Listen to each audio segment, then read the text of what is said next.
พยากรณ์อากาศประจำวันที่1พฤศจิกความกดดันสูงของอากาศเย็นยังปกคลุมอยู่ทุกภาคของประเทศลาวด้วยกำลังอ่อนหาปานกลางสมทบกับกระแสลมตะวันออกเฉียงเหนือพัดปกคลุมซึ่งเฮ็ดให้อากาศเย็นอยู่ทั่วไปในตอนกลางคืนหาตอนเช้า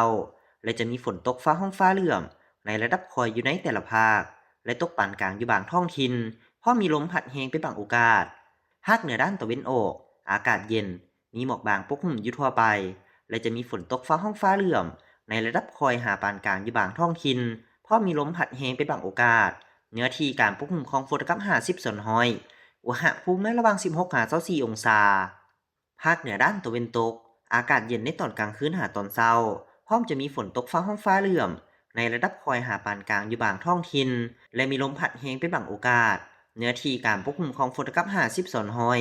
อุณหภูมิในระหว่าง20หา30องศา ที่นครหลวงเวียงจันทร์อากาศเย็นในตอนเช้า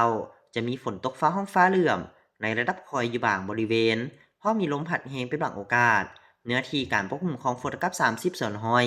อุณหภูมิในระหว่าง24หา31องศาภาคกลางอากาศเย็นในตอนเช้า